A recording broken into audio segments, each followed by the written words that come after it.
It comes from the skies to destroy everything in its path. Fast, powerful, unstoppable. It's a wrecking machine that delivers such furious destruction that nothing it hits is able to survive. It is the Meteor. But we aren't talking about some giant rock from outer space. The Meteor is Swedish-made and Putin-aimed. Russia's president is shaking in his boots as Sweden is preparing something so massive for Ukraine that Russia is sure to feel it. The news of Meteor potentially arriving in Ukraine came on the back of February 1st reports about a recent meeting between Ukraine's defense minister, Mikhailo Fedorov, and his Swedish counterpart, Pål Jonson. The main topic of discussion during this meeting was a military aid package that Sweden is preparing for Ukraine. That package is major in its own right, so we'll explain what will be included before we get to the headline missile. In a statement released by its defense ministry, Ukraine said that the Swedish side is preparing a large-scale aid package, which will include air defense systems and radars produced by Saab and contributions to the Ukrainian defense industrial base, such as additional electronic warfare systems and UAVs, including deep strike drones. Euromaidan Press offers a few more details in its roundup of the meeting. It adds that the deep strike drones that will be provided in the package enable Ukraine to strike Russian targets that lie far behind the combat lines. Ukraine has plenty of experience in this department.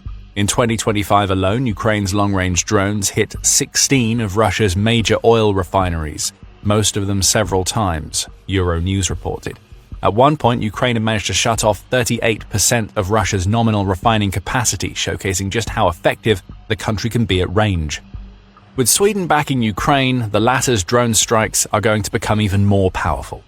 Right now, it's unclear if Sweden will be building drones for Ukraine or if it will fund domestic production via its military aid package. We do know that Sweden announced its intention to spend around $440 million to develop its own long-range drones and electronic warfare systems on January 12th. So some of what Sweden intends to build may find its way into Ukraine and, eventually, to key military targets in Russia. Euromaidan Press adds that another key aspect of the discussions between Fedorov and Jonson was strengthening Ukraine's air defenses, particularly against the ballistic missile threat that Russia poses. Again, Ukraine offered little in the way of specifics about what Sweden intends to provide.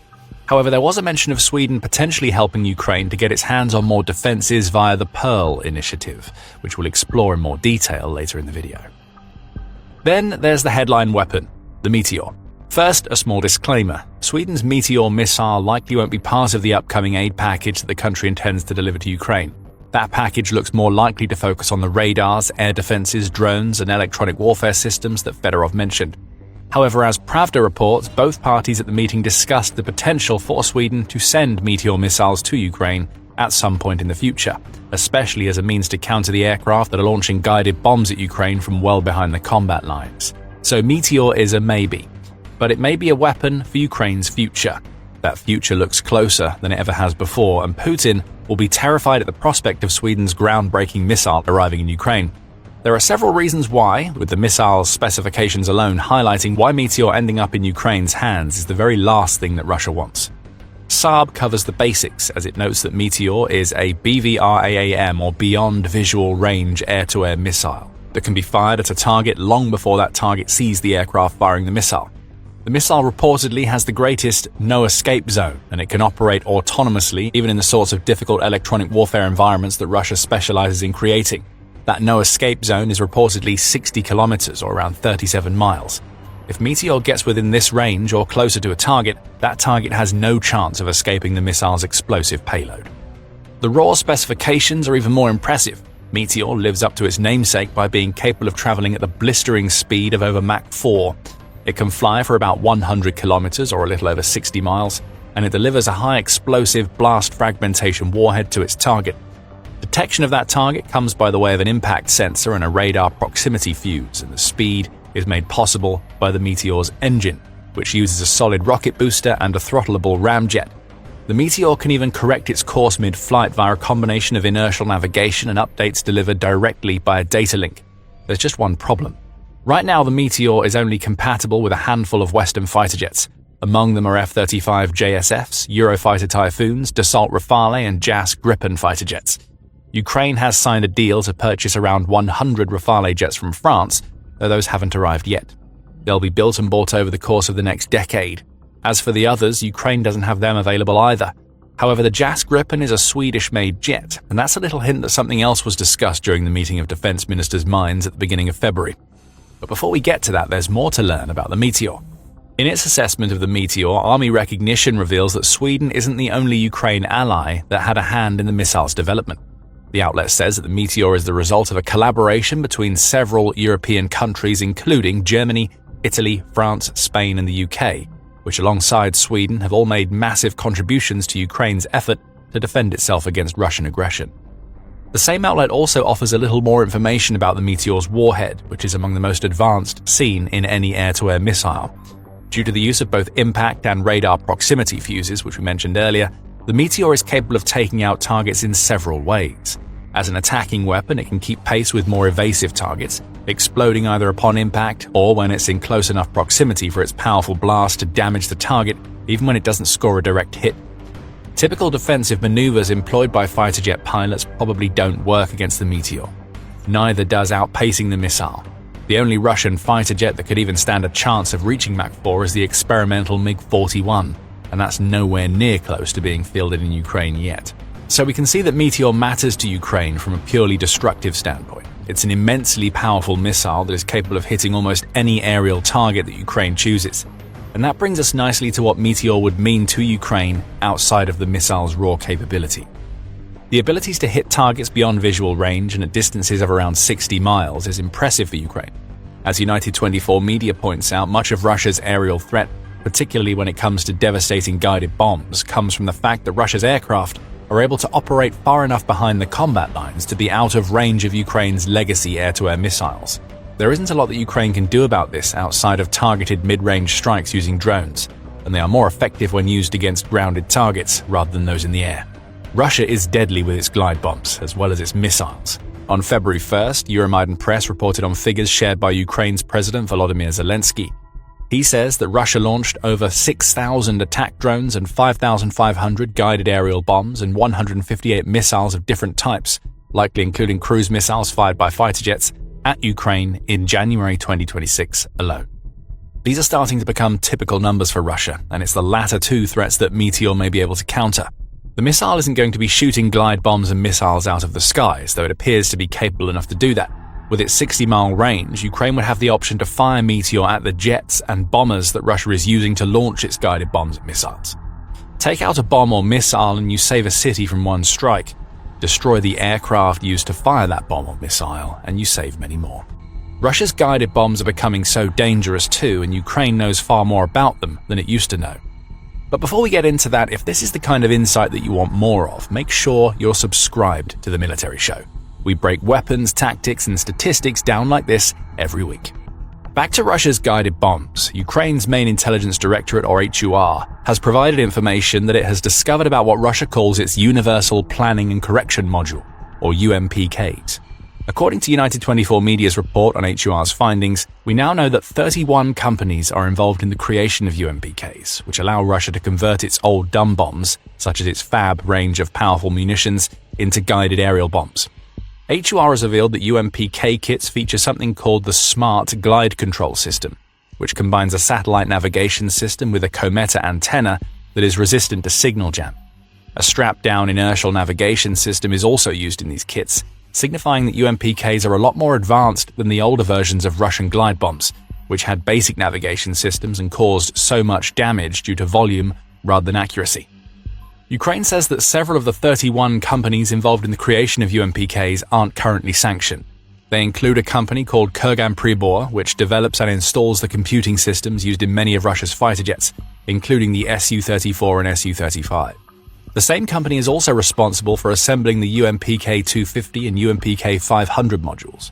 Ukraine argues that sanctioning this company would go a long way toward helping to minimize the threat that Russia poses with its guided bombs. The arrival of Meteor would be another huge help. Sweden could aid Ukraine in destroying the guided bomb threat where sanctions are failing.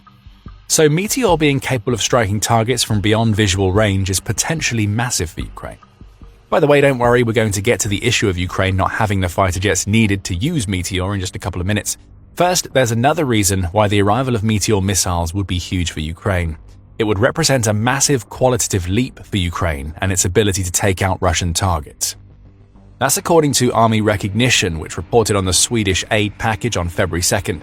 Meteor missiles arriving in Ukraine would give the country access to an air-to-air missile that is leagues ahead of anything that Ukraine currently has in its arsenal. The impact of that qualitative edge would have a huge impact on Russia. In practical terms, this is not simply an additional munition. It's a tool designed to alter how enemy aviation can safely operate, and it is particularly relevant in Ukraine's current operational environment where Russian aircraft often rely on standoff tactics, Army Recognition says. We've touched on that already, and it's important to point out that the Meteor isn't so powerful that it will allow Ukraine to establish air superiority, at least outside of creating small pockets of superiority in small regions.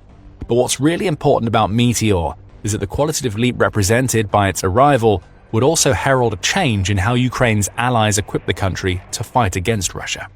In the past, those allies replenished Ukraine's stockpiles as and when needed. That will likely still happen, but if Sweden sends Meteor missiles to Ukraine, it will signal a shift toward Ukraine's European allies actively working to shape Ukraine's capabilities in its war against Russia.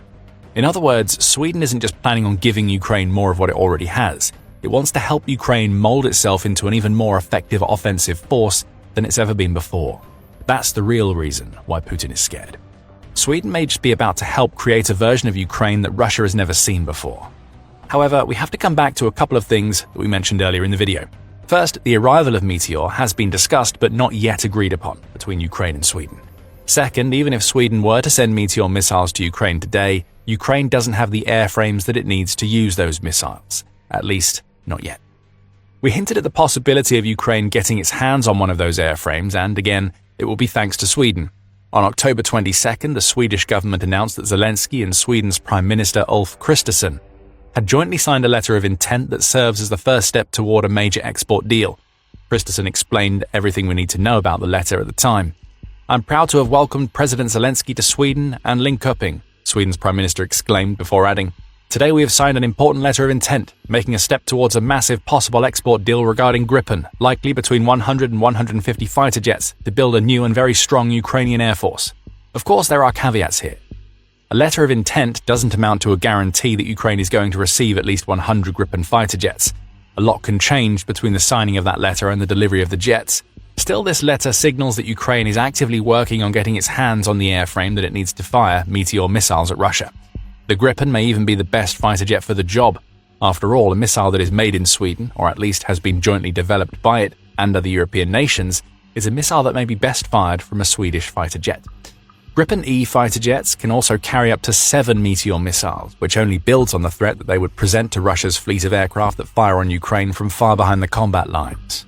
And according to Zelensky, the first Gripen may be arriving in Ukraine sooner than anybody expected. In the days after signing the letter of intent with Sweden, Ukraine's president said, "A historic step has been taken now, an agreement with Sweden on Gripen fighter aircraft, and that's a good choice. We are counting on 150 such aircraft for Ukraine, and the first are expected to arrive next year." In other words, the first Gripen fighter jets should arrive in Ukraine in 2026, and the fleet will continue to grow in the coming years as the letter of intent leads to tangible improvements being made to Ukraine's air force. Improvements for which Russia has no real answers. And there's a lot more on the Gripen front. Pravda reports that Ukraine's former defense minister Denis Shmyhal said in November that there are also plans in the works that would see Ukraine become a manufacturer of Gripen fighter jets. On November 6th, a memorandum was signed between one of the Ukrainian companies and Saab on the future localization of Gripen in Ukraine. "We expect that from 2033, Gripen will be significantly localized in Ukraine, from large unit assembly to the production of individual components," Shmyhal reported. Presumably, that memorandum is still in place now that Fedorov is Ukraine's defense minister. And though the production facility in question won't be finished until 2023, the mere fact that it's a concept demonstrates that Sweden has gone all in on its belief that Ukraine can and will defend itself against Putin's invasion. Ukraine is repaying Sweden in kind. Euromaidan Press says that Fedorov and Johnson also talked about the launch of a joint program based on Ukraine's Brave One technology cluster. Tentatively called Brave Sweden, this program would enable defense companies to receive co-financed grants that go toward the development of new technologies that Ukraine can test and use on the front lines.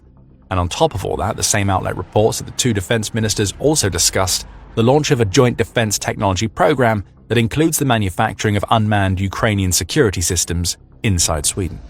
Sweden, then, has just established itself as one of the most important partners that Ukraine has. And you may be able to guess what we're about to say next. more is coming. Near the beginning of this video, we mentioned that Fedorov and Johnson discussed the possibility of Sweden making additional contributions to the Pearl program. In particular, these contributions would likely be geared toward Ukraine getting its hands on more weapons that it can use to counter Russia's ballistic missile threat. That likely translates into more Patriot air defense systems and missiles to fire from them. Pearl has already made a massive difference for Ukraine. The acronym stands for Prioritized Ukraine Requirements List, and it's a mechanism launched by the US and NATO to ensure that Ukraine receives more of what it needs rather than what its allies can spare. Ukraine has essentially submitted a list of priority requirements that amount to US-made weapons that it needs. NATO member states can contribute funding that goes toward the purchase of this equipment from the US, leading to that equipment being sent to Ukraine. The program, which was announced in 2025, had already seen Ukraine's partners contribute around $4 billion by December 10th of last year. If Sweden is going to contribute to Pearl on top of everything else that it's doing for Ukraine, then the arrival of Meteor missiles would be the icing on the most explosive cake Ukraine has ever received. And if we know Ukraine, it will waste no time in shoving that cake right down Putin's throat.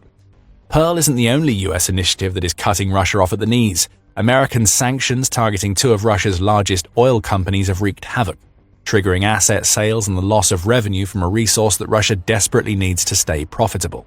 Check out our video to discover how much of an impact America's sanctions have had on Russia and will continue to have in the future.